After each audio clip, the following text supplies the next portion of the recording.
আসসালামু আলাইকুম ওয়া রাহমাতুল্লাহি ওয়া বারাকাতুহু।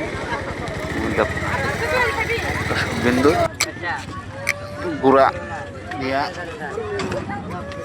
মানুষ চলাফেরা করছে। ঘোড়াতে আমরা ঘোড়ার মধ্যে বসে আছি। এর মধ্যে আপনারা দেখতে পাচ্ছেন ঘোড়া, ওই যে লোক হয়ে যাইতেছে চাচা ঘোড়ার মালিক, সে ঘোড়ার অভিজ্ঞ নিয়ে যাইতেছে। দেখতে পাচ্ছেন আরো মানুষ আছে, অনেক মানুষ।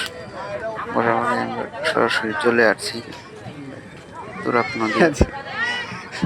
ইতিমধ্যে আপনারা দেখছেন ঘোরাঘুরির জন্য আমরা ঘোড়ার গাড়ি, ঘোড়া দৌড়ানি আমরা অনেক সৌন্দর্য, অনেক ভালোবাসি। মজা আপনারা দেখতে পাচ্ছেন। ঘোড়া অনেক ওই যাইতেছে ঘোড়া।